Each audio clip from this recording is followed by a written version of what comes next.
बड़े से बड़ा हमें भ्रम ये रहता है कि हमारे पास कई समस्याएं हैं, लेकिन आंख जिस उद्देश्य के लिए विविधताओं को छानती रहती है, ये अलग ये अलग ये अलग, उस अर्थ में ये सब अलग अलग होके भी एक हैं, क्योंकि इन सब का मूल्य दो ही तरह की समस्या होती है हर आदमी की जिंदगी में। कुछ आ गया है जो चाहिए नहीं था, या जो चाहिए, कोई कहे कि मुझे जिंदगी में से एक दुख है तो उसे चाटा मार दो, बोलो अब मैं इसका एक बहुत अलग तल पे भी उत्तर दे सकता हूँ। मैं समझा सकता हूँ फिर से कि चेतना क्या होती है, मनुष्य क्या होता है, जानवर और मनुष्य में क्या अंतर है, पर मैं अभी इस बात पर केंद्रित हो रहा हूँ कि पिछला सत्र पकड़ने की जरूरत क्या है। अभी वाला जो बोल रहे हो वो सुनो ना। आज ताजा ताजा पका के परोसा है, पूछ रहे हो इसका स्वाद कल वाले से भिन्न क्यों है। मैं मैकडोनल्ड्स हूँ कि कंसिस्टेंसी रखूँ फ्लेवर में।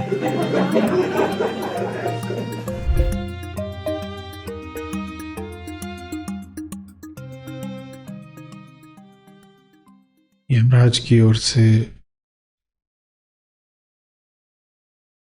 जितने प्रलोभन और परीक्षण आ सकते थे,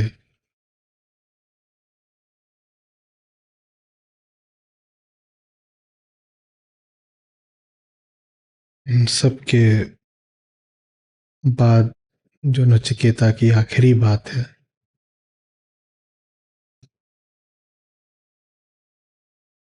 वो ये रही।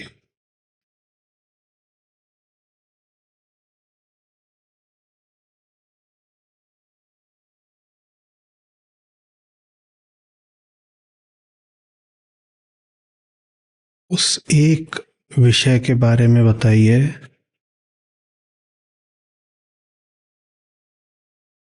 जिसके बारे में न जानने से तमाम तरह के संदेह, भ्रम, संशय पैदा होते हैं। बहुत सारे विषयों की बात मत करिए,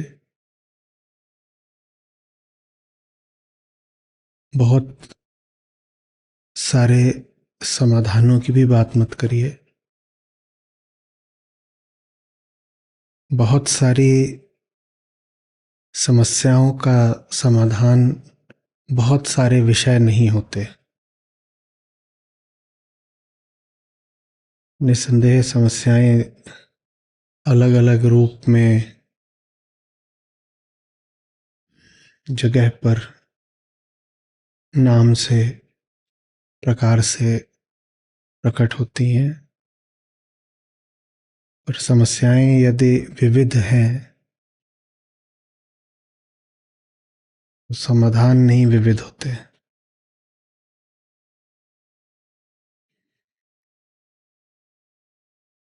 कोई भी समस्या हो और कितनी भी समस्याएं हो, सबके मूल में समस्या एक ही है, अतः समाधान भी एक ही है।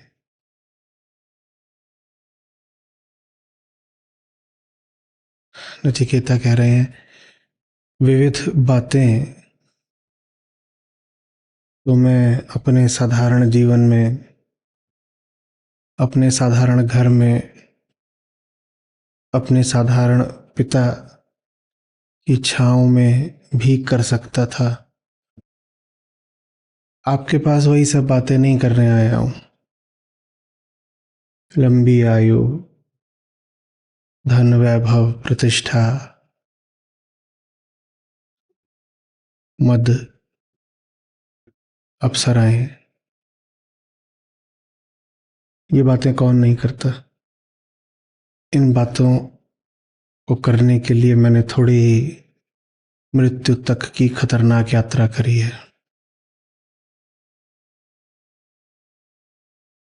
ये सब तो उधर भी उपलब्ध था जहां से आ रहा हूं मैं।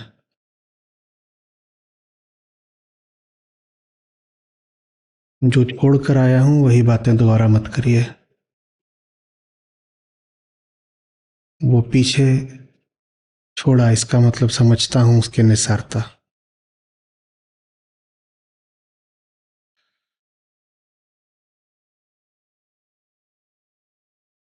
वो एक बात बताइए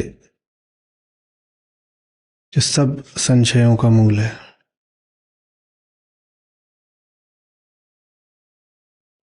और आपके पास आया हूं इतने से ही ये तो प्रमाणित ही है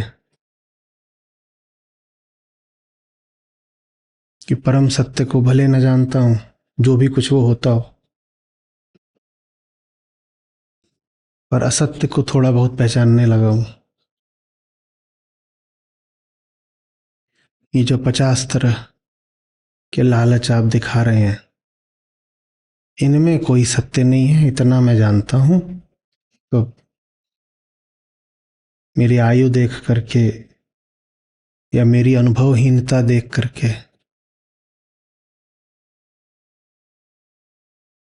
बहका ही नहीं। और यदि परीक्षा ले रहे हैं तो परीक्षा भी अब बहुत हो गई होगी। इस प्रकरण में ये आखिरी बात है आज नचिकेता की, आगे अब दूसरी बात शुरू होगी। हमें क्या देखना है?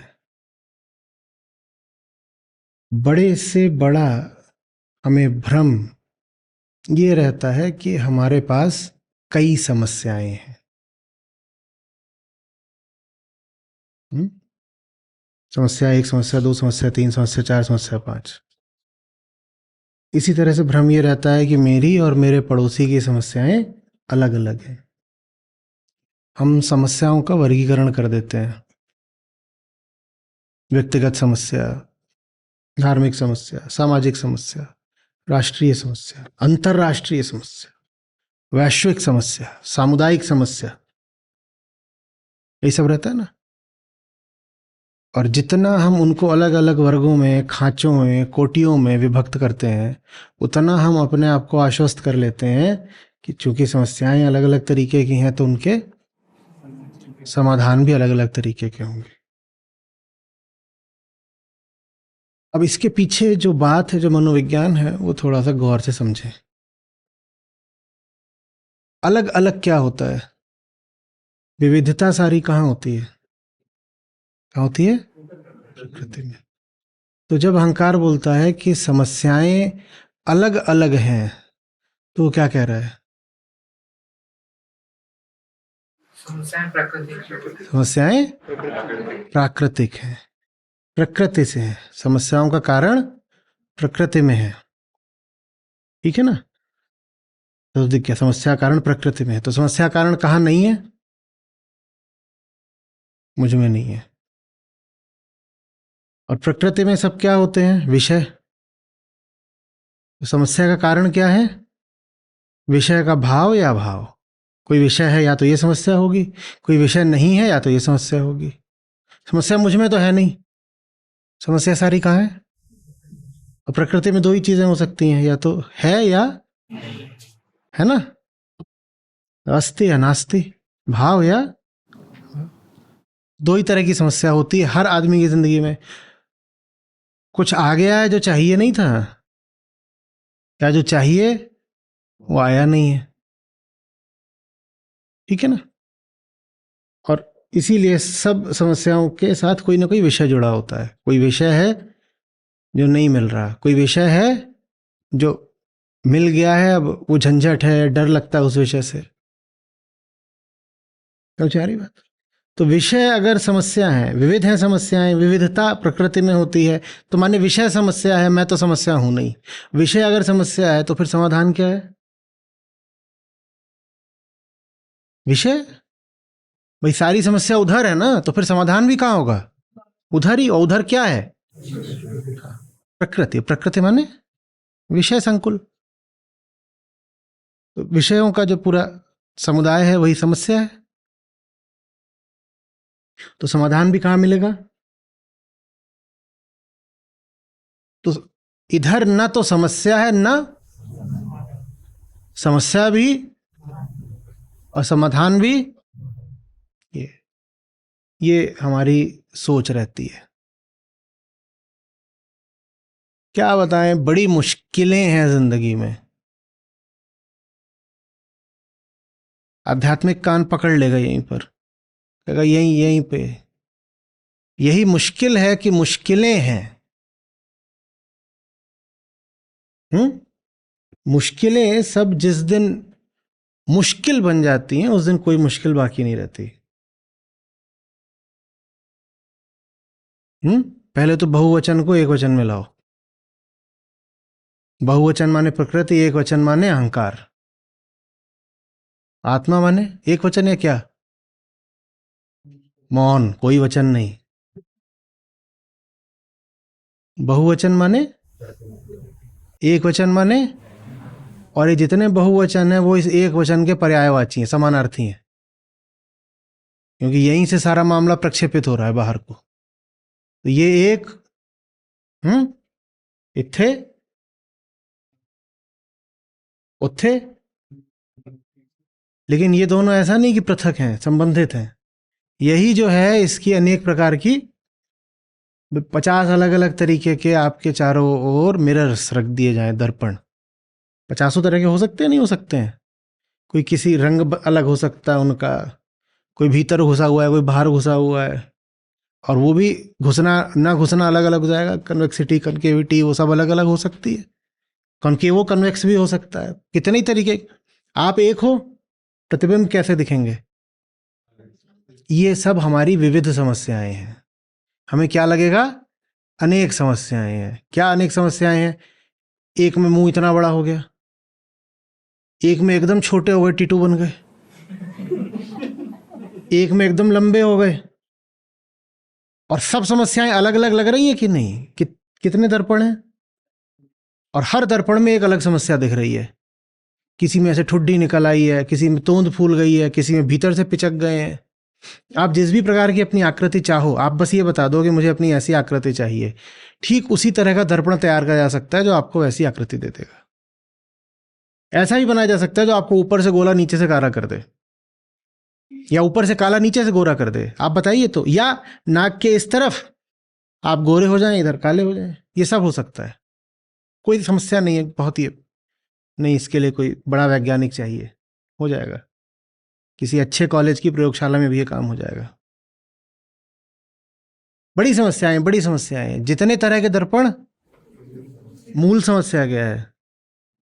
ये जो बीच में खड़ा है ये पागल है। सब दर्पणों के मध्य जो खड़ा हुआ है वो विक्षिप्त है, ये है ना मूल समस्या। लेकिन सारी समस्याएं कहाँ दिख रही हैं? तो सारे समाधान भी कहाँ दिखेंगे? हैं? अब जो लंबा हो गया है जाके उसको पचका रहे हैं ऊपर से, कंप्रेशन दो इसको थोड़ा, बहुत लंबा हो गया। जो छोटा हो गया उसको खींच रहे हैं, जो मोटा हो गया है उसको हवा निकाल रहे हैं उसकी। क्या है? मुश्किलें बहुत हैं जिंदगी में, और सब मुश्किलें कैसी लग रही हैं? अलग अलग लग रही हैं। एक ही मुश्किल होती है, वो जो भीतर बैठा है और जीवन की प्रकृति को समझ नहीं पा रहा, वही अकेली मुश्किल है। उस अकेली मुश्किल के कारण बाहर न जाने कितनी खड़ी हो जाती हैं। तो मुश्किलें अध्यात्म की भाषा में एक असंभव शब्द है। अध्यात्म का शब्दकोश लोगे तो उसमें मुश्किलें, मुसीबतें, समस्याएं, इनका बहुवचन सब वर्जित होगा। कहीं समस्या तक ठीक है, समस्याएं वर्जित है, इस बात का कोई बहुवचन नहीं हो सकता। ठीक वैसे जैसे आत्मा का कोई बहुवचन नहीं हो सकता। आध्यात्मिक रूप से अनपढ़ आदमी की पहचान यही है, वो ऐसे बोलेगा आत्माएं, और जैसे ही बोले वैसे को भाई अभी ऐप डाउनलोड करो और रजिस्टर करो, तुम्हारे साथ अभी बड़ी घनघोर समस्या है। ये आत्माएं क्या होता है? ये ऐसे ही जैसे कोई बोले ट्रुथ्स। सत्य का बहुवचन क्या होता है?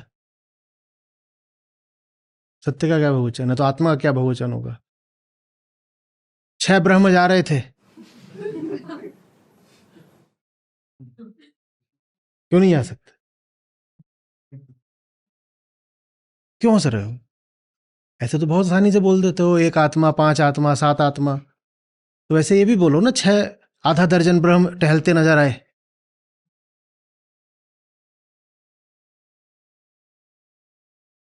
लेकिन ये सब हमारी जो आध्यात्मिक अशिक्षा है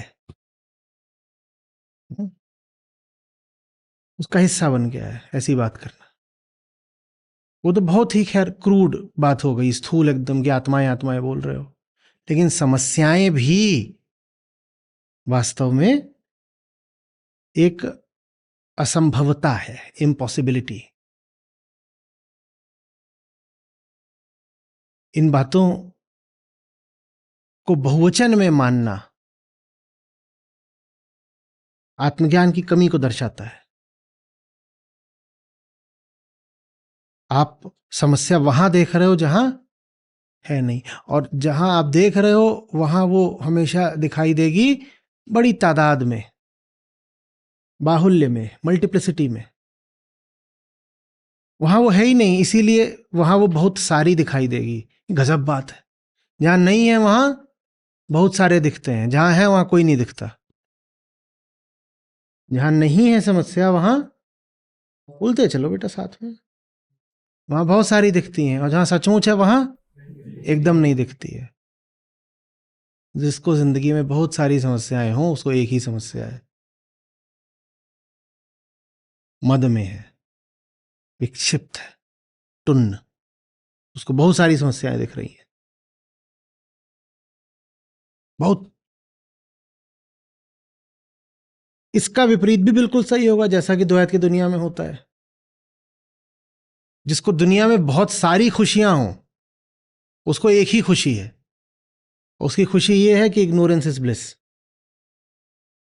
उसकी खुशी ये है कि अज्ञान में एक जड़ता होती है।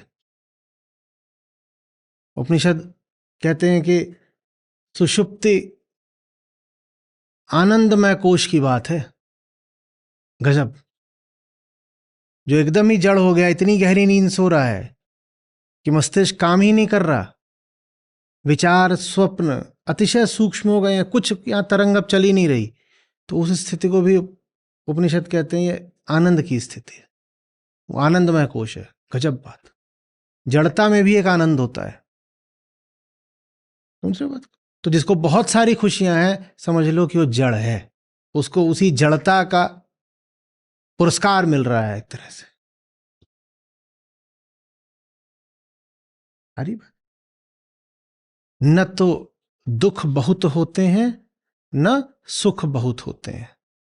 सुख और दुख दोनों की बहुलता भीतर बस उसकी उपस्थिति को दर्शाती है जो सुख दुख का भोगता है। कोई व्यक्ति नहीं होगा जो कहे कि उसे सिर्फ एक दुख है, ऐसा कोई मिलेगा ही नहीं। कोई कहे कि मुझे जिंदगी में से एक दुख है तो उसे चाटा मार दो, बोलो अब दूसरा हुआ कि नहीं।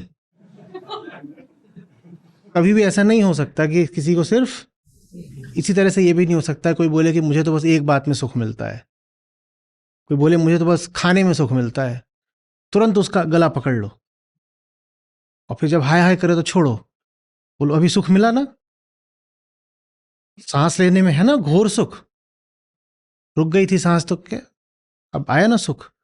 तो सुख दुख का भोक्ता जो भी होगा वो मल्टीप्लिसिटी, बहुलता तलाशेगा। उसे कभी यहां चाहिए कभी वहां चाहिए, कभी यहां से डरेगा कभी वहां से भागेगा। वो किसी एक विषय से सरोकार नहीं रख सकता, उसे कभी एक दिशा की दरकार नहीं हो सकती। हो सकता है कि किसी एक क्षण में वो एक तरफ को भागता दिखाई दे, लेकिन दूसरे क्षण वो किसी दूसरे विषय किसी दूसरी दिशा के साथ होगा। तो नचिकेता कह रहे हैं वो कौन सी चीज है जो सब संशयों के मूल में है, मुझे उसके बारे में बताइए। इसीलिए मृत्यु के पास आए हैं नचिकेता। कहीं ना कहीं जैसे समझ रहे हैं कि ये जो मृत्यु है यही सब प्रकार के दुखों नरकों संदेहों संशयों समस्याओं के मूल में है। अब मृत्यु क्या है? मृत्यु का मतलब घटना, मिट ही जाना। ठीक है, जैसे जब मैंने पूछा कि विविधताएं कहाँ होती हैं सारी, तो वैसे ही जैसे ही आप मृत्यु सुनिए तो तत्काल कहिए प्रकृति। अभी उस दिन आए थे संपादक महोदय, तो पूछ रहे थे सनातनी कौन। तो मैंने कहा कि जो आत्मा को समझे, जो प्रकृति को समझे, जो आत्मा और प्रकृति के अंतर को समझे, और जो ओम को इस अंतर को समझने के सूत्र के रूप में स्वीकार करे, वो सनातनी है। आत्मा वो जिसका कोई जन्म नहीं, प्रकृति वो जो लगातार जन्म लेती रहती है, पुनर्जन्म, और ओम जो याद दिलाता है कि तुम प्रकृति में हो और आत्मस्थ हो जाना है। समझ आ रही बात? कोई भी शब्द आप सुनो, उसको इन तीन में बैठाने का प्रयास किया करो, तब आपकी आध्यात्मिक शिक्षा समझिएगा कि आगे बढ़ रही है। तो आपने सुना विविधताएं, तुरंत कहां बैठाओगे? आपने सुना समस्याएं, तुरंत कहां बैठाओगे? और अब आपने सुना मृत्यु, आप तुरंत कहां बैठाओगे? शब्दों में खोना नहीं है। सारा खेल इसी का है कि सारी विविधता को निचोड़ करके 2-3 बूंदों में ले आ दो। विविधता में ही तो आदमी फंस जाता है ना, दिग्भ्रमित हो जाता है, कहीं ये कहीं वो, कहीं ये कहीं वो, और 50 बातें, 50 बातें, हाँ फंस गए। और फंस कैसे गए हैं कि कोई पूछ रहा है वाटर लेंगे, कोई पूछ रहा है जल लेंगे, कोई पूछ रहा है पानी लेंगे, कोई आब लेंगे, एक आगे बोल रहा है H2O। और बहुत अब गहन संकट है, किसको स्वीकार करें? क्यों? नाम अलग है, रूप भी अलग हो सकता है, अलग अलग तरीके के उनको तुम रख दो प्यालों में। रंग भी अलग दर्शाया जा सकता है, पात्र का रंग अलग कर दो तो पानी का रंग भी अलग दिखाई देगा। और हम फंसे हुए हैं, घोर संकट है, कह रहे हैं बाप रे, तापमान भी अलग हो सकता है उनका। और ये जो नाम रूप रंग का भेद है, इसके कारण जो एकत्व है वो दिखाई नहीं देता। बात समझे? जहां कहीं भी विविधता की बात हो, तुरंत खट से बोलना जन्म क्या है,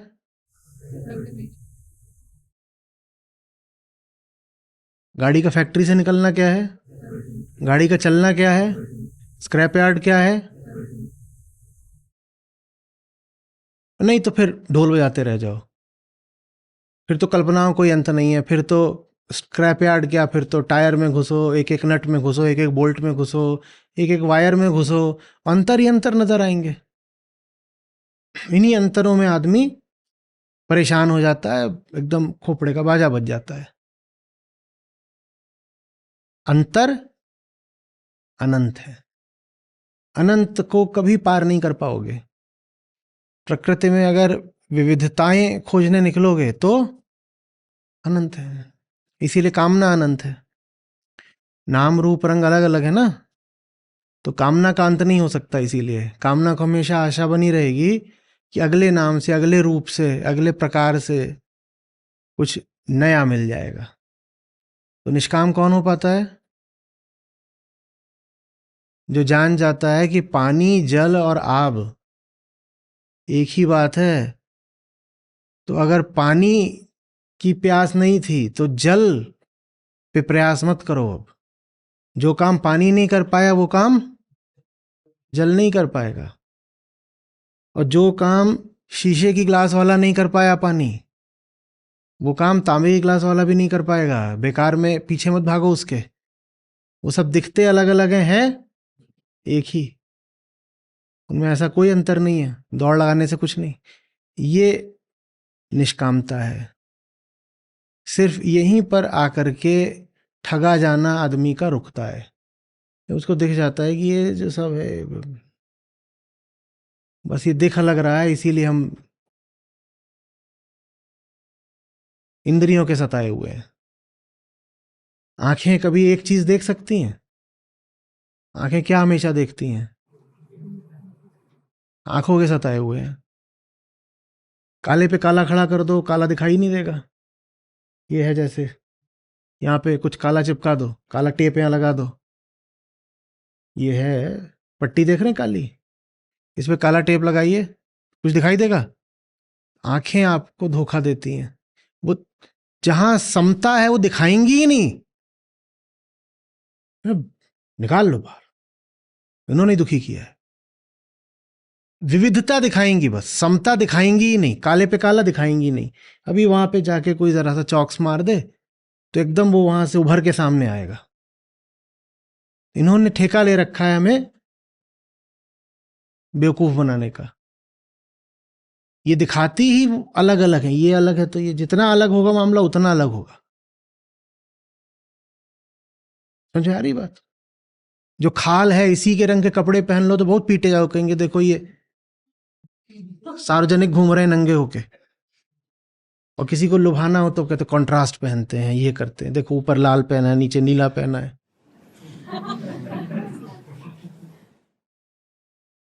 ये विविधता वाला काम है। विविधता रहेगी तो किसी की आंखें पट से आके वहीं चिपक जाएंगी। विविधता ना रहे, ऊपर से लेके नीचे तक एक जैसे हो जाओ तो कोई ना देखे तुम्हें। और ऊपर से लेके एक नीचे तक एक जैसे हम हो भी नहीं सकते, कोशिश करें भी तो भी। प्रकृति ने ही ऊपर से लेके नीचे तक इतनी सारी चीजें विविध कर दी हैं। एकदम एक सम होना, एक रस होना, हम प्रयास भी करें तो भी संभव नहीं हो पाएगा। सारी बात। तो यही चीज फंसाती है, लगता है यहां सब अलग अलग है, अलग अलग है, अलग अलग है, कुछ अलग नहीं है।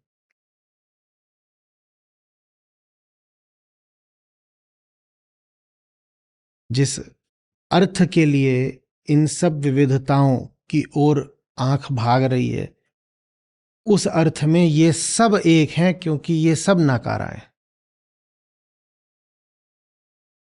हाँ, ये बिल्कुल बस सही बात है। ये आपका माथा, ये आपके बाल हैं अलग व्यवहारिक तौर पे, लेकिन आंख जिस उद्देश्य के लिए विविधताओं को छानती रहती है, ये अलग, ये अलग, ये अलग, अलग, उस अर्थ में ये सब अलग अलग होके भी एक हैं, क्योंकि इन सब का मूल्य शून्य है। आंख इससे जो चाह रही है और इससे जो चाह रही है, इससे चाह रही है, उससे चाह रही है, वो ना इससे मिल सकता, ना इससे मिल सकता, ना इससे मिल सकता। जिस अर्थ के लिए आंख सबको देख रही है, उस अर्थ में ये सब शून्य है। क्योंकि है तो ये सब, वो जो 50 दर्पणों के बीच में खड़ा है उसी का प्रतिबिंब है ना। अपने प्रतिबिंब से आपको अतिरिक्त क्या मिल जाएगा? आपके पास सेब नहीं है तो आपके प्रतिबिंब के पास थोड़ी आ जाना है। ऐसा हो सकता है आप सामने खड़े हो, आपके हाथ में कुछ नहीं है और आईने में जो सेब है उसके हाथ में। हाँ, आईने में जो लंबा हो सकता है, मोटा हो सकता है, पर उसके हाथ में सेब थोड़ी आ जाएगा। यार ये बात है। कौन सी चीज है भीतर जिसके बारे में जानना जरूरी है? हमें अंदाजा इस बात से मिल जाता है कि वो जो चीज है उसको जानने के लिए नचिकेता सीधे मृत्यु के पास आए हैं। मृत्यु माने प्रकृति। और वही प्रकृति जब भीतर हमारे स्थापित होती है तो उसको क्या बोलते हैं? अहंकार, जो हमारी चेतना का केंद्र है। वही प्रकृति जब हमारे बाहर स्थापित होती है तो हम उसको बोलते हैं अचेत, जड़ प्रकृति। प्रकृति यदि बाहर है तो हम उसको क्या बोलते हैं? जड़ता। प्रकृति जब भीतर है तो हम उसको क्या बोलते हैं? चेतना। है दोनों प्रकृति। आंखों के देखे जो आंखों के उस तरफ है उसे क्या बोलते हैं? उस प्रकृति को क्या बोलते हैं? हाँ, तो आंखों के सामने वाली प्रकृति क्या कहलाती है? जड़ता। और आंखों के पीछे वाली प्रकृति क्या कहलाती है? चेतना। बस है दोनों, है दोनों एक ही। सारी समस्या क्या है? किसको है? बेहतर सवाल। आंखों के आगे वाली प्रकृति को, आंखों के पीछे वाली? पीछे वाली। और है वो भी क्या? चेतना को समस्या है। सारा दुख कौन अनुभव करता है? चेतना में दुख है वो भी क्या? और प्रकृति ही क्या है? मृत्यु। समझ में आ रही बात? अहंकार, प्रकृति, मृत्यु, चेतना, ये सब एक तल के हो गए। तो अहंकार को समझना और मृत्यु को समझना, ये दोनों एकदम एक बात है। अहंकार को समझना और मृत्यु को समझना बिल्कुल एक बात है। मूल समस्या क्या है? अहंकार। उसी को समझना है। और अहंकार को समझना और मृत्यु को समझना एक बात है। इसलिए अब स्पष्ट होता है कि क्यों मृत्यु के देवता के पास आए नचिकेता। सारा दुख किसको है? अहंकार को। तो मूल समस्या क्या है? अहंकार और मृत्यु दोनों एक बात है, क्योंकि अहंकार भी प्रकृति है और मृत्यु भी प्रकृति है। तो अहंकार मृत्यु है, तो इसलिए अहंकार को समझने के लिए मृत्यु के देवता के पास आए। इसी बात को हम दूसरे तरीके से कह सकते हैं कि यमराज अहंकार के देवता हैं। जैसे हम उनको कहते हैं हे मृत्यु, यम को बहुत बार ग्रंथों में ऐसे भी संबोधित करते हैं, हे मृत्यु। वैसे ही आप उनको हे अहंता भी बोल सकते हो, कोई ज्ञानी आपत्ति नहीं करेगा। जिसको मृत्यु कहा जा रहा है उसको अहम भी कहा जा सकता है। और आगे अगर बढ़ना है तो जिसको अहम कहा जा रहा है उसको जन्म भी कहा जा सकता है, वो भी गलत नहीं होगा। सुनने में अटपटा लगेगा पर गलत नहीं है, वो शास्त्रीय दृष्टि से टेक्निकली गलत नहीं है।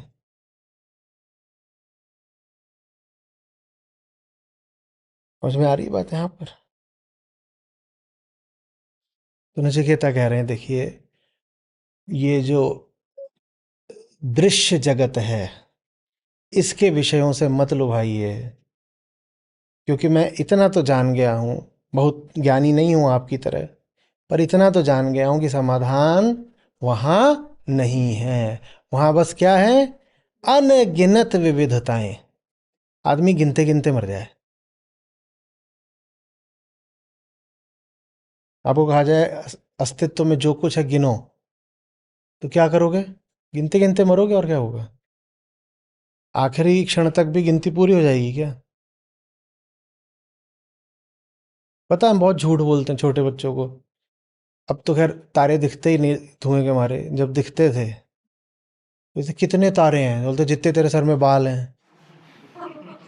पृथ्वी पर जितने मनुष्य, जितने बंदर, जितनी भेड़ें हैं, सबको ले लो और सबके सरों पे जितने बाल हैं सबको जोड़ लो और 100 गुना बढ़ा दो, तो भी उतना नहीं होगा जितने ब्रह्मांड में तारे हैं।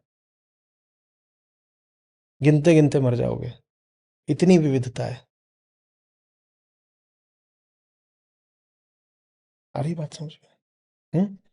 तो यहाँ कौन मरे कौन फंसे? ये संसार उलझ उलझ मर जाना है। तो क्या बोले? गिनत गिनत मर जाना है। भाई गिनना उलझना कोई अलग बात है? कोई बता दो चीज जिसमें उलझे हो और गिना नहीं, बताओ। उलझने की पहचान ही यही होती है कि गिनती शुरू हो जाती है। ये फायदा होता है अध्यात्म का। कुछ हो रहा होता है उसे कुछ और समझ में आ जाता है। जहां समझ लो गिनती शुरू कर दी, वहां समझ लो उलझाव आ गया। अब आ गया। हम्म। अब कोई व्यापार कर रहे हो तो उसमें तो गिनोगे, चलो ठीक है। पर अगर प्यार कर रहे हो वहां भी देखोगे गिनती आ गई है तो गया। और हो ही नहीं सकता कि आप अपनी जिंदगी में जिस चीज को बहुत महत्व भी देते हो और बड़ा सुंदर मानते हो, पवित्र भी मान लेते हो, वहां गिनती ना कर रहे हो। गिनती का मतलब ही है विविधताएं महत्वपूर्ण हो गई हैं। गिनती का मतलब ही है प्रकृति, प्रकृति का मतलब है मृत्यु, मृत्यु माने वहां दुख। सांख्य योग कोई बहुत बात नहीं करता इधर उधर की। सांख्य योग माने प्रकृति, सारा आशय उसका प्रकृति से। प्रकृति योग नहीं बोलता अपने आप को, क्या बोला है? सांख्य, संख्या योग बोल रहे, यहाँ संख्याएं ही हैं सारी, तो वहां से सांख्य हो गया। ये गिनती वाला खेल है सारा यहाँ पे। यहाँ पे सब कुछ बस ऐसे ही 1 2 3 1 2 3 चलता रहता है हर समय बस। यहाँ 99 का फेर है, जितना मिलता है उससे +1 चाहिए। हम्म। तुम्हें इतने बजे घर आना था, क्या किया? गिना ना? आए क्यों नहीं? तुम्हें 4 बार याद दिलाया था, तुम फिर भी भूल गए, क्या किया? अच्छा परसों तुम्हारे अकाउंट में 1 लाख डलवाया था, तो तुमसे कहा था कि जो बचे वापस डाल देना, क्या किया? कंजहारी बात है। हम्म? अच्छा, 3 दिन खाना मैंने बनाया था, अब 3 दिन तुम बनाओ, क्या किया? यही मृत्यु है।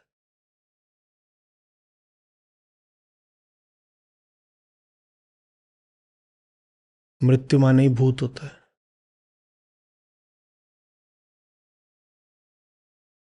हनुमान जी चाहिए फिर, भूत पिशाच निकट नहीं आवे। हम सोचते नहीं, हम सोचते हवा में टंगा हुआ है वो भूत है, नहीं। ये गिनती कर रहे हो ना, ये भूत है।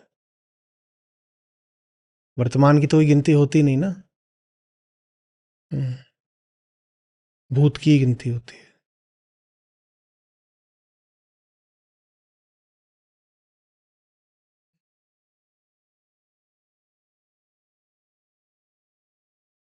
मेरे यमाचार्य, मुझे अहंकार के बारे में बताइए, वो क्या चीज है? उसी से सारी समस्याएं हैं, और वही 50 समाधानों का आग्रही रहता है। मुझे अहंकार के बारे में बताइए, अब आगे ये हम बताएंगे। मुझे बहुत इधर उधर के रस में रुचि नहीं है। केंद्रीय बात बताइए। बात समझ रहे हैं? लगभग वैसे ही जैसे अब दिल में समस्या है, आप अगर पढ़ोगे कि कोरोनरी डिजीज के लक्षण क्या होते हैं, तो उसमें इतनी लंबी सूची आ जाएगी, 40। आपके शरीर का कोई हिस्सा नहीं जिस पे लक्षण ना दिखाई दे। आंख जलेगी, हाँ जलेगी। कान बजेंगे, हाँ बजेंगे। खाल रूखी रहेगी, हाँ रहेगी। एक हाथ झुंझुनाएगा, हाँ झुंझुनाएगा। होंठ सूखे सूखे रहेंगे, प्यास लगेगी, हाँ लगेगी। पाँव सो जाया करेंगे जल्दी जल्दी, हाँ। रात में सोते सोते क्रैम्प आ जाएगा, हाँ। ये समस्याएं हैं। क्या करोगे? पाँव की मालिश कराओगे? आंख में गुलाब जल डालोगे? क्या करोगे? खाल सूखी सूखी रहेगी, क्या करोगे? उसमें मॉइस्चराइजर लाओगे बार बार, क्या करोगे? समझ में आ रही बात? या नचिकेता कह रहे हैं मुझे ये डिस्पेंसरी में नहीं बैठना। इतना तो जान गया हूं कि केंद्रीय समस्या एक है। अब उसका समाधान बताओ मुझे। ये मुझे ये दुकान मत दिखाओ कि ये बालों पे लगा लो तो बाल ठीक हो जाएंगे, नाक पे लगा लो, पाँव पे लगा लो, ये सब चक्कर मुझे चाहिए नहीं। सांस उखड़ेगी बार बार, 4 कदम चलोगे सांस फूलने लगेगी। बोले ये अब तो उसको दे रहे हो, ये लो, ये लगा लो, इससे सांस जल्दी आएगी। एक आके उसको ऑक्सीजन का सिलेंडर ही बेच गया। जहां जाया करो लेके चला करो। तो ये सब हमें मत कराओ, ठगी का काम है ये। समस्या ना फेफड़े में है, ना नाक में है, ना आंख में है, ना खाल में है, ना पाँव में है। समस्या दिल में है। अध्यात्म दिल की बात है। दिल। बड़े प्यारे लोग थे। उन्होंने आत्मा को, जानते हो क्या नाम दिया है? हृदय। क्या प्यारा। उच्चतम को उन्होंने नाम दिया दिल। ये वो दिल नहीं, वो फिल्मी लोक धर्म वाला दिल नहीं। दिल दिल दिल मैं तेरे प्यार में खोया, मैं सारी रात न सोया। फिर इसका भजन बना दिया, माँ माँ माँ मैं तेरे प्यार में खोया, मैं सारी रात न सोया पूजा करूं। नवरात्रि आ रही है इसलिए याद आ गया।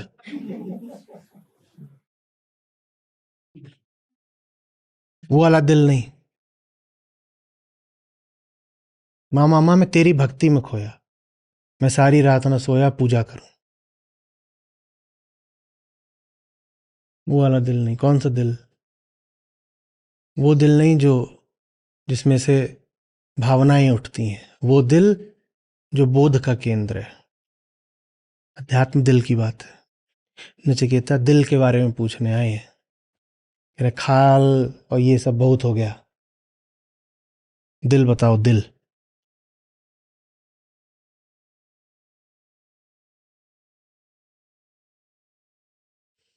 हरी बात समझो, अपनी सब समस्याओं के दिल तक पहुंचिए, दिखाई देगा एक है। विविधता, बहुलता, पर्याय की भाषा में बात ही करना बंद करिए। निष्कासित करिए इस शब्द को, problems. No no no, there is just one mother problem. एक अंग्रेजी में था video, you don't have too many problems. पहले हम ऐसे ही टाइटल देते थे और फिर इंतजार करते थे कि इसके 10 व्यूज कब होंगे। इसका था, there is no mother problem, there are not many problems, the core problem is that problems help the ego survive. यही है, the core problem is that problems, कुछ है ये था, लेकिन the core problem is that something. तो बहुत सारी समस्याएं नहीं होती हैं, एक ही होती है। और वो छुपी रहे इसके लिए वो, सो problems help the problem survive,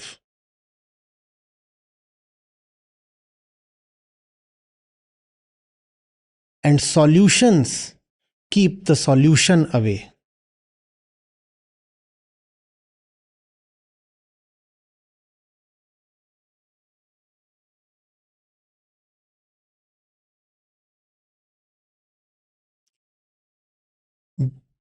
आपके लिए काम ये है कि आपको अपनी जिंदगी में जो भी समस्याएं, प्रॉब्लम्स दिखती हैं, उनके केंद्र में, उनके दिल में जो एक बात है उस तक पहुंचिए। बहुत सारी बातें हैं नहीं, जब तक आप उस कोर प्रॉब्लम, मूल समस्या तक नहीं पहुंचेंगे, तब तक आपकी समस्याएं यथावत रहेंगी।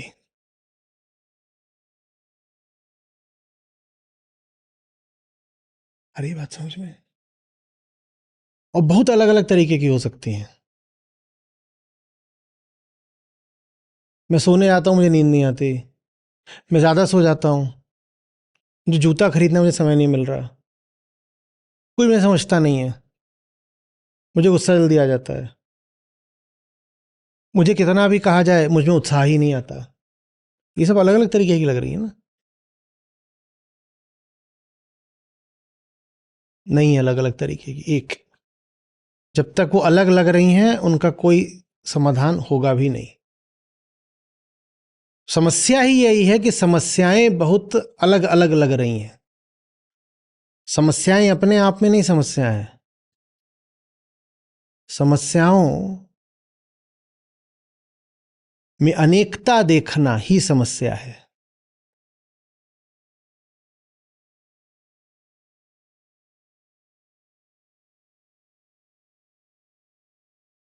कैसे आए सब समस्याओं के मूल तक? समस्याओं में एकता कैसे देखें? विधि चाहिए। देखो कि सारी समस्याएं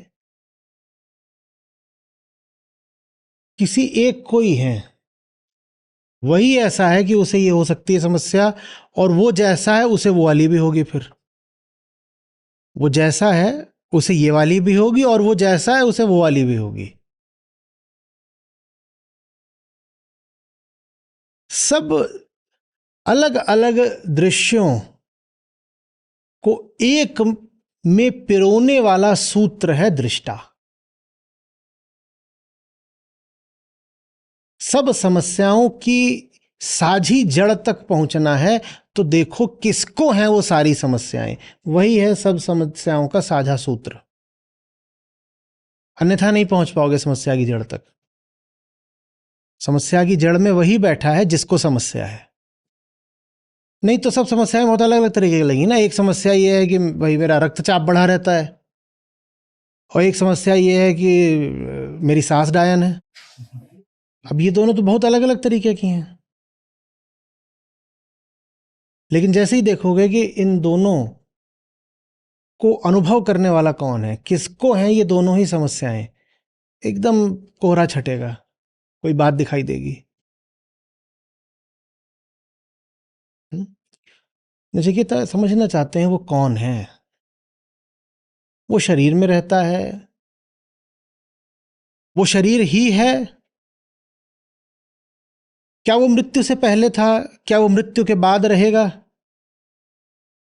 वो कौन है जो सारी समस्याओं का अनुभोक्ता है और अतः एक तरह से वो सारी समस्याओं का कारण है? मोटे तौर पर वो कौन है, मुझे उसके बारे में बताइए यमराज। क्या वो शरीर मात्र है? क्या उसने शरीर में प्रवेश करा? क्या वो शरीर से पहले भी था? क्या वो शरीर के बाद रहता है? इन प्रश्नों के साथ आए हैं यमराज के पास। कौन है वो? क्योंकि उसको अगर पकड़ लिया तो फिर तो सब समस्याओं से मुक्त हो जाएंगे ना। उसको नहीं पकड़ा तो डंडा लेकर के कभी इस भैंस के पीछे भागो, कभी उस भेड़ के पीछे भागो। एक के पीछे भागो उतनी देर में दूसरी छिटक जाती है, कितनों को दौड़ाओगे? आ रही बात समझ में? दीवार में छेद है, उससे एक दिन कुत्ता घुस आया तो धूल भी तो घुसती होगी ना, तो धूप भी तो घुसती होगी ना, तो हवा भी तो घुसती होगी ना, तो बकरी भी तो घुस सकती है ना, अभी तक नहीं घुसी तो।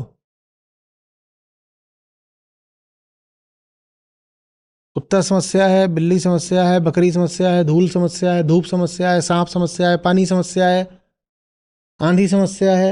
कितनी समस्याएं हो सकती हैं बताओ, कितनी हो सकती हैं? और समस्या क्या है? The hole in the heart. और उसको नहीं देखोगे तो कुत्ते दौड़ा रहे हो, और कुत्ते भी कितने तरीके के हो सकते हैं, कुछ ना पता चले। अब काली रात में काला कुत्ता घुसा है, पता भी चलेगा? परेशान हुए, दिखाई भी नहीं दे रहा है कहाँ पे क्या कर रहा है, ये बदबू सी आ रही है, क्या आया है अंदर।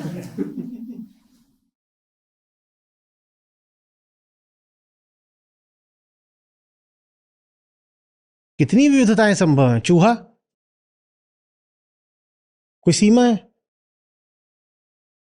एक चूहा, अनेक चूहे, चिड़िया घुसी पड़ी है, कुछ भी।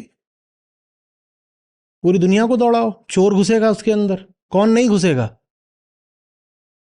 और उसमें दीवार में छेद हुआ है तो एक दिन दीवार भी गिरेगी, ये और समस्या है।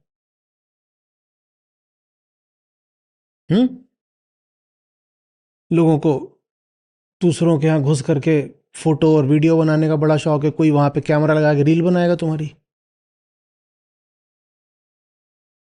इतनी अलग अलग तरह की समस्या। आप सोचो, एक समस्या ये है कि कमरे में एसी चल रहा है पर फिर भी हवा गरम गरम सी है, एक ये समस्या सोचो।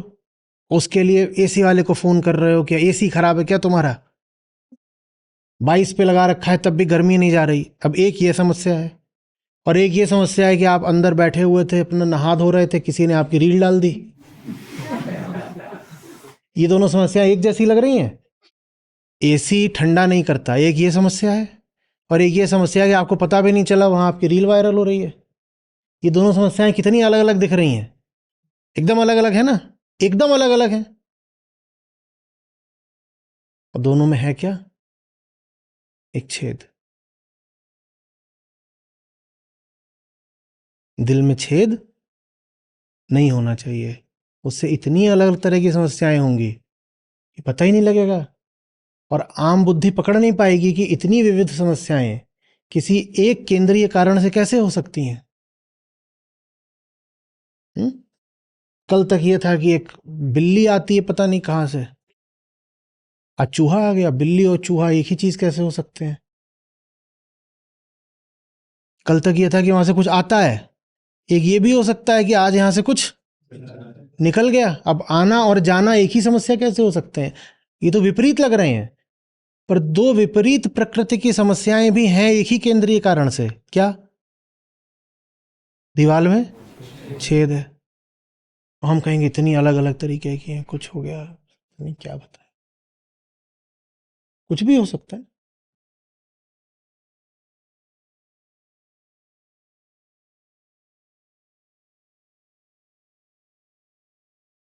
पता करेंगे, लिखेंगे पहले 8-10 तरीके की आफतें जो जिंदगी में चल रही हैं, फिर समझेंगे वो सारी आफतें किस एक केंद्रीय तत्व की वजह से हैं।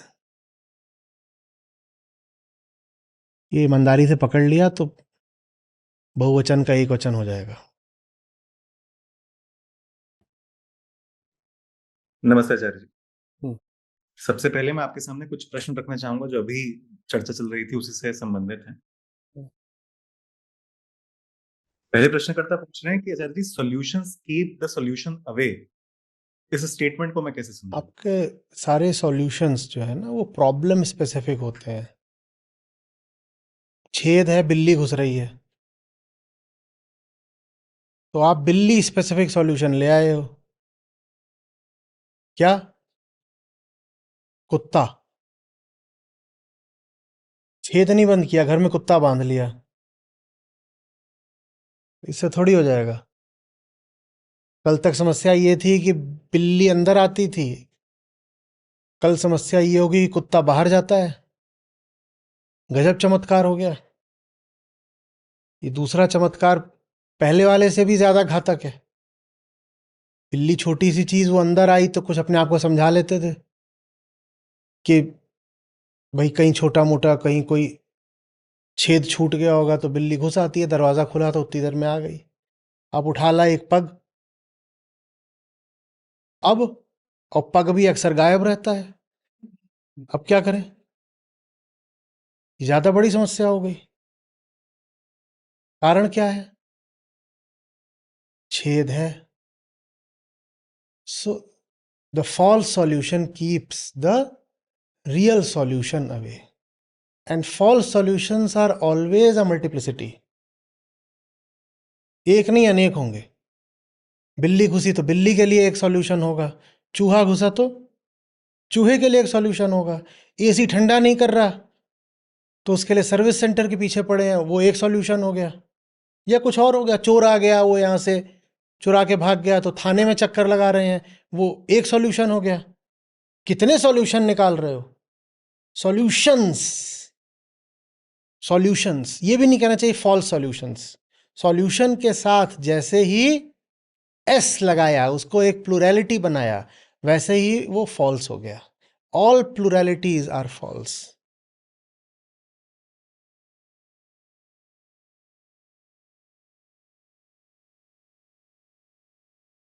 जब भी वास्तविक समाधान होगा वो रामबाण होगा।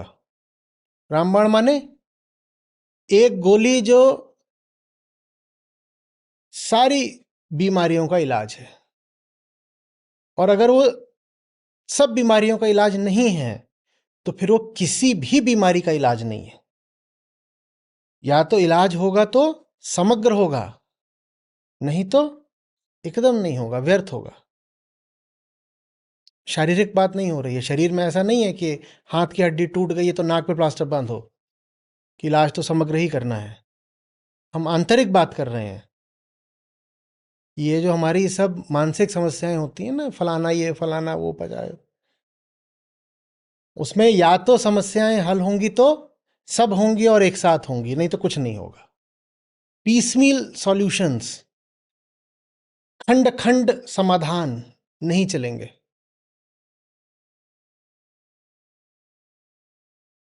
टुकड़ा टुकड़ा नहीं हो सकता समाधान। स्पष्ट हुआ कि नहीं हुआ? जिंदगी देखो हमारी ऐसी ही होती है। हम एक समस्या का अनुभव करते हैं, बिना उस समस्या को समझे हम समाधान ले आते हैं, और वो जो समाधान है वो अगली समस्या बनता है, क्योंकि वो समाधान समाधान था ही नहीं, वो समस्या का ही विस्तार था। समस्या क्या थी? अज्ञान। समाधान भी कहाँ से आया? अज्ञान से। तो समाधान क्या है? समस्या का विस्तार। जो चीज समस्या के मूल में थी वही चीज समाधान के मूल में है। समस्या के केंद्र में क्या था और समाधान के केंद्र में भी क्या है? तो समाधान क्या है फिर? समस्या ने ही रूप बदल लिया और समाधान बोल रहे हैं मैं समाधान में समाधान। मस्त एक टी शर्ट बनाओ, यहाँ लिखो समस्या, यहाँ पीछे लिखो समाधान। इधर से देख रहे हैं तो फिर इसका समाधान क्या है? वो ऐसे मुड़ गया, बोला मैं ही हूं, मैं ही हूं। हम्म। मैंने सुना है और शायद सच भी हो, ये पंचर वाले ऐसा करते हैं। थोड़ा आधा 1 किलोमीटर पहले वहां कीलें बिछा देते हैं। मैं ही समस्या हूं और मैं ही समाधान हूं। बिल्कुल। एक समय पर अमेरिका में डी एडिक्शन की जो सबसे बड़ी चैरिटी थी, उसको सबसे ज़्यादा फंडिंग मिल रही थी टोबैको कंपनी से।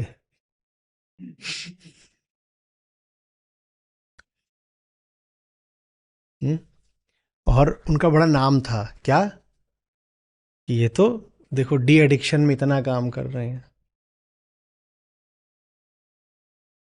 और चैरिटीज़ के लिए शायद अनिवार्य नहीं होता कि अपने सब डोनर्स को डिस्क्लोज करो, तो मामला चलता रहा। फिर किसी ने आगे बताया कि जहां से ये लत लगा के आते हैं ना एडिक्शन वाले, वही ये इस चैरिटी की फंडिंग भी कर रहे हैं। पता नहीं लगता कि तुम्हारा जो समाधान है वो समस्या से अलग नहीं है। बस ये है कि समस्या समाधान, इस खेल में जी लगा रहता है, उम्र कट जाती है, जिंदगी एकदम राख है, पता नहीं चलता। हम्म। समय काटने का बहाना मिल जाता है। यारी बात। जैसे ये उठा, अरे ये क्या उठा लिया, ये हाथ समस्या, हाँ दूसरा, थैंक यू भाई, थैंक यू भाई, लल्ला लल्ला लोरी, दूध की कटोरी। खुद ही इसको समस्या बनाया, खुद ही समाधान बन के आ गए। और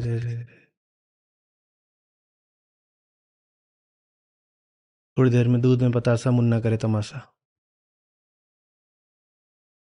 यारी, हिंदी पिक्चरों में देखते नहीं हो कई बार, वो पट नहीं रही होती है तो खुद ही अपने 4 लफंडर यार पकड़ के उसको भेज देता है, गुंडे हैं, फिर खुद ही आके उनको पीट देता है। पहले समस्या खड़ी करेगा, फिर खुद ही समाधान बन के चला जाएगा। हो गया लल्ला लल्ला उरी। जिंदगी चलती रहती है इसी खेल में। कुछ ना रहे समस्या तो आम आदमी परेशान होके मर जाए। कुछ है ही नहीं जिंदगी में, नीरस चल रही है। कोई लात ही नहीं मार रहा, कोई ऐसे बहुत उदास सा उबा उबा घूम रहा हो, तो एक ही मतलब है, आज लात नहीं खाई है।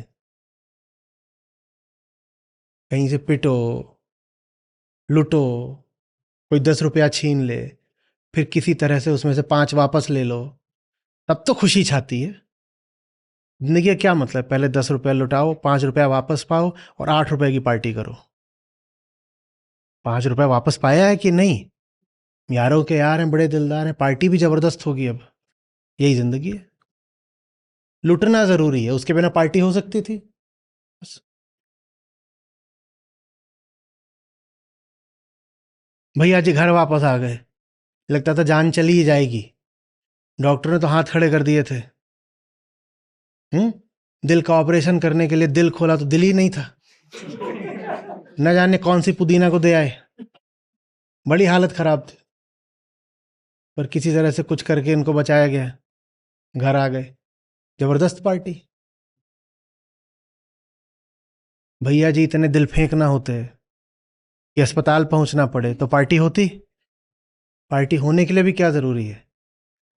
हमारी कोई पार्टी ऐसी बता दीजिए जिसके केंद्र में छेद ना हो।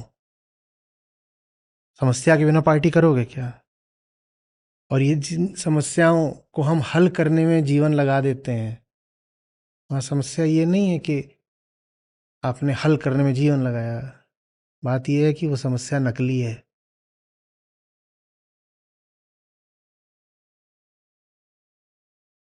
नकली समस्या है, उससे जूझ रहे हो। समय बीत गया,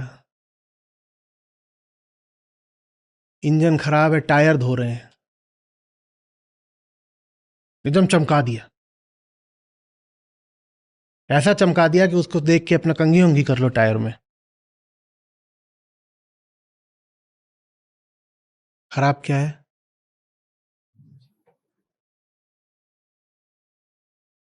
पर ठीक है, समय कट जाएगा, कुछ करने को नहीं था तो यही कर डाला। अब स्टेपनी का नंबर है, खोजो, उसको भी चमकाओ। जिंदगी।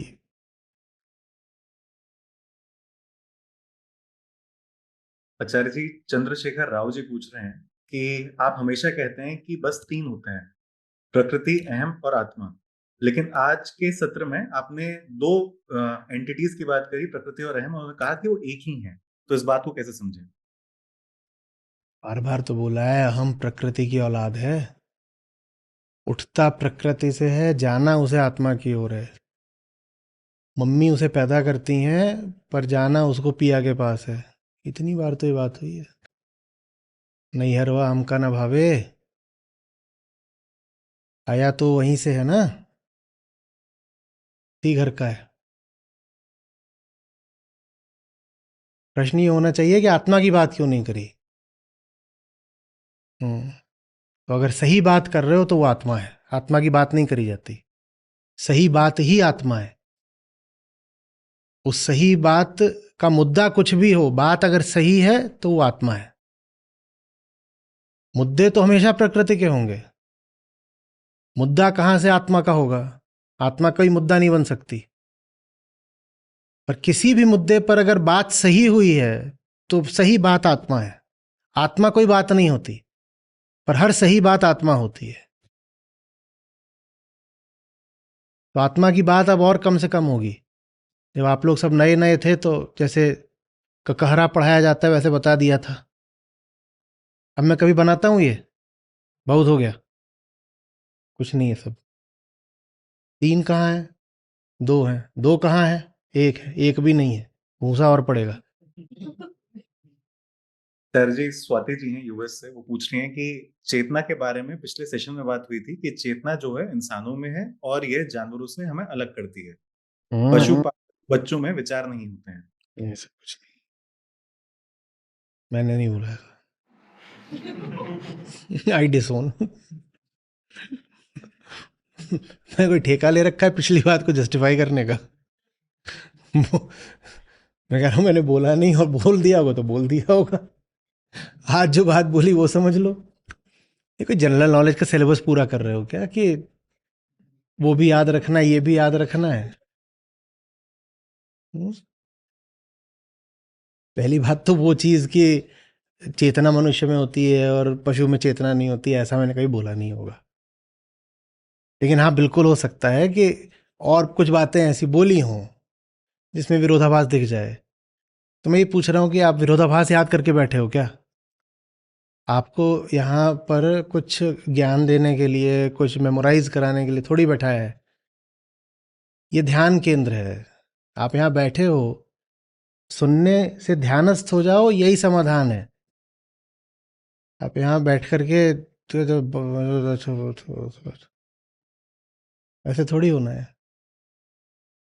मैं इसका एक बहुत अलग तल पे भी उत्तर दे सकता हूँ। मैं समझा सकता हूँ फिर से कि चेतना क्या होती है, मनुष्य क्या होता है, जानवर और मनुष्य में क्या अंतर है। पर मैं अभी इस बात पर केंद्रित हो रहा हूँ कि पिछला सत्र पकड़ने की जरूरत क्या है। अभी वाला जो बोल रहे हो वो सुनो ना। आज ताजा ताजा पका के परोसा है, पूछ रहे हो इसका स्वाद कल वाले से भिन्न क्यों है? मैं मैकडोनल्ड्स हूं कि कंसिस्टेंसी रखूं फ्लेवर में?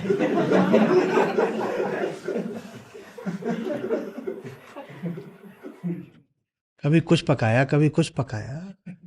मैं पैदा ही हुआ हूं आप सबको पकाने के लिए। ये सब कुछ ये अमेरिका में रहने का बुरा अंजाम है।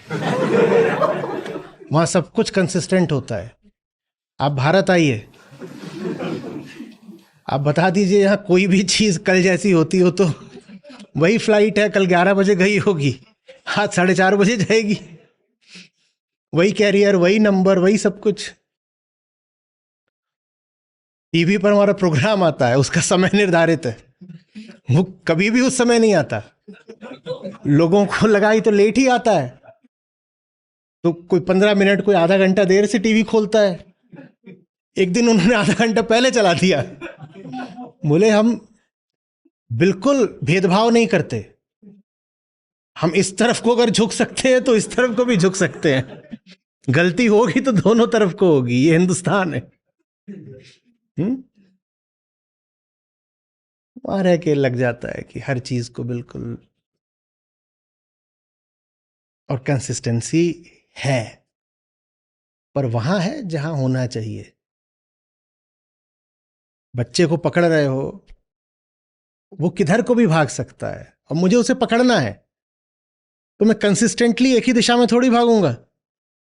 वो नालायक है, वो कभी इधर भागता है, उधर भागता है, वहां चढ़ जाता है, वहां घुस जाता है। वो जहां जहां होगा मैं उसके पीछे पीछे भागूंगा, तो मेरी गति भी फिर कैसी रहेगी? कभी ऐसी ऐसी, आप जहां को भागते हो मैं आपके पीछे पीछे भागता हूं, कभी ऐसे पकड़ता हूं, कभी वैसे पकड़ता हूं, तो कभी एक बात बोलता हूं, कभी दूसरी बात बोलता हूं। मेरी बात तो आपकी सेवक है ना। आप जहां जाके छुपते हो वहीं से आपको निकालना पड़ता है। तो आप बोलो आचार्य जी कल आप ऐसे हाथ ऊपर की ओर डाल रहे थे क्योंकि कल आप पंखे पे चढ़ के बैठ गई थी, कि आज ऐसे नीचे नीचे क्यों कर रहे हो क्योंकि आज कुर्सी के नीचे छुपी हुई हैं। तो मैं कैसे कंसिस्टेंट हो जाऊं? हम्म?